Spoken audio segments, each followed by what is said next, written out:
semangat Perda ini kan dari awal adalah kebersamaan, bukan untuk menakut-nakuti perusahaan supaya apalagi seolah-olah kita menekan mereka untuk berpartisipasi dalam pembangunan. Kita enggak, tapi semangatnya kita mengajak kekeluargaan untuk mereka bisa berkontribusi di daerah kan gitu sih. Makanya sanksi yang dimasukkan karena itu menjadi salah satu hal mendasar dalam pembuatan Perda, ya harus tetap kita masukkan.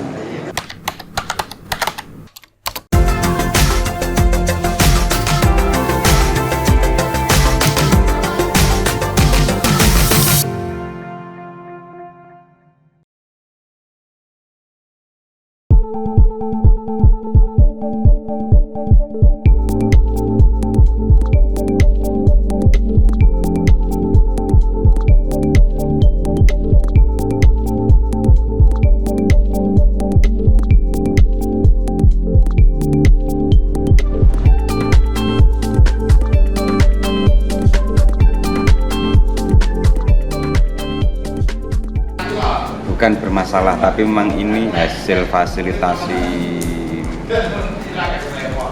provinsi yang memang ada beberapa pasal dan beberapa item yang ditambahkan, ada yang dihilangkan dan juga ada yang ditambahkan. Perda TJSLP sendiri kita menambahkan beberapa pasal termasuk soal sanksi, terus kemudian soal pembinaan dan beberapa lain itu diharapkan untuk ditambahkan di pasal terbaru. Dan kemudian di Perda yang satu soal perlindungan buruh itu juga perubahan judulnya, bahkan judul sampai ke beberapa isi materi. Nah ini kita karena memang mengejar waktu, setelah ini kita juga sudah membahas Perda baru lagi, makanya kita minta eksekutif, karena kemarin yang memang ikut fasilitasi di provinsi itu kan bagian hukum, kita minta untuk dibantu untuk bisa segera dibenahi, apalagi ada beberapa kalimat yang memang itu harus dirubah. Untuk yang Perda CSR itu sanksi itu berarti kalau perusahaan tidak memberikan CSR nanti bisa disanksi gitu atau bagaimana? Ya, ada peringatan, kita lagi awal peringatan, yang terakhir itu memang dipublikasikan di media. Jadi ini semangat sanksi ini dari awal ini kan kita agak ragu karena memang itu dikhawatirkan berefek terhadap iklim investasi yang ada di Kudus, terutama usaha loh ya, terutama yang investasi soal berusaha dan segala macam. Makanya kita tidak ingin menakut-nakuti perusahaan karena kita masih membutuhkan investor-investor, perusahaan-perusahaan itu untuk serapan tenaga kerja. Nah makanya sanksi yang kita berikan ini lebih ke pembinaan nantinya. Kita berharap semangat Perda ini kan dari awal adalah kebersamaan, bukan untuk menakut-nakuti perusahaan supaya apalagi seolah-olah kita menekan mereka untuk berpartisipasi dalam pembangunan. Kita enggak, tapi semangatnya kita mengajak kekeluargaan untuk mereka bisa berkontribusi di daerah kan gitu sih. Makanya sanksi yang dimasukkan karena itu menjadi salah satu hal mendasar dalam pembuatan Perda, ya harus tetap kita masukkan. Tapi semangatnya sekali lagi bukan untuk menakut-nakuti perusahaan, apalagi ngotot harus dan sebagainya, mana itu berbeda soalnya. Mungkin ada target-target khusus terkait Perda CSR nanti kan sudah finalisasi nanti, kalau itu mungkin bisa menambah pembangunan berapa persen atau bagaimana Mas? Sebenarnya bisa. Sebenarnya ini beberapa sudah berjalan lah. Ada beberapa perusahaan, saya lihat ada 3 perusahaan besar di Kudus yang sudah berjalan soal bedah rumah. Nah, mereka bekerja sama dengan institusi yang lain juga. Nah ini kan sebenarnya kita hanya membuat payung hukumnya sih, legal formalnya, supaya kegiatan-kegiatan tersebut nantinya ada dasar hukumnya yang lebih jelas. Kalau kontribusi mereka di kabupaten saya pikir sudah banyak, ada terutama yang terlihat ini kan soal bedah rumah dan di beberapa hal yang lain itu soal olahraga, pembinaan dan segala macam. Kita sudah lihat perusahaan-perusahaan di Kabupaten Kudus ini kontribusinya sudah sangat besar juga. Ini kita hanya untuk membuat payung hukum saja sebenarnya, bukan untuk membuat hal yang baru.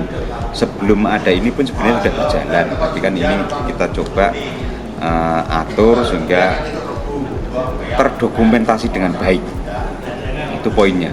Kalau kita merujuk ke atas, dasar hukum dari Perda ini apa? Tidak ada. Makanya dasar hukum yang sudah ada kan tenaga kerja, soal tenaga kerjaan, undang-undang tenaga kerjaan, PH, dan undang-undang nomor 13 dan undang-undang yang lain itu kan soal ketenaga kerjaan.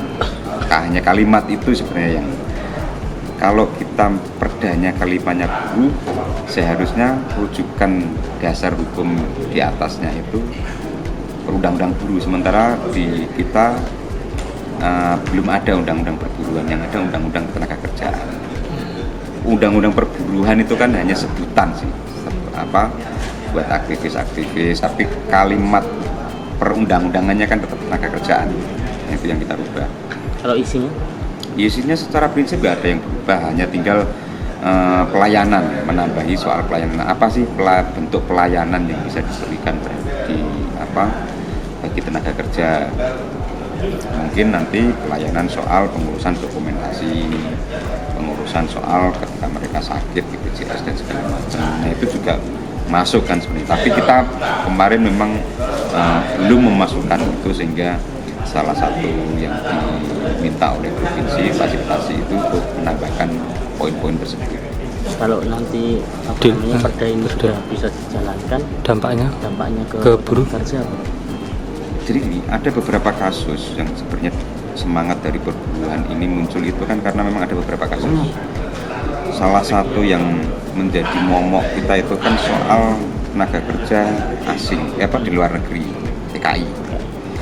Selama mereka ini berkasus, kabupaten kan nggak bisa mempunyai kewenangan. Apalagi kita ngirim orang ke negara asal untuk minimal memulangkan atau memfasilitasi kawan-kawan yang ada di luar negeri itu tenaga kerja Indonesia itu TKI tersebut. Nah ini kita mencoba untuk ngatur itu supaya Pemkab ini mempunyai kewenangan minimal mereka kalau ada TKI yang kesusahan di negara asing, soal administrasi bisa kita bantu secara cepat, soal pengurusan dokumen, soal pemulangan biar secara cepat, penampungan mereka di sana itu bagaimana, kita bisa mantau. Kalau yang di lokal sendiri sebenarnya pendampingan secara hukum yang nantinya akan diberikan ketika mereka ada, walaupun memang perundang-undangan soal tenaga kerja ini sudah ada undang-undang tenaga kerja kita kan sudah komplit, apalagi cipta kerja ini kan kemarin sudah banyak mengatur kan soal persoalan perburuhan dengan tenaga kerja dengan pengusahaan. Nah ini kita hanya menguatkan secara lokal supaya Pemkab ada di posisi pendampingan. Ini kan tidak hanya sekedar pendampingan sih, ada pelatihan juga kan itu. Kewajiban negara untuk memberikan pelatihan, bahkan membantu biru-biru istilahnya, agen-agen nanti juga mengontrol.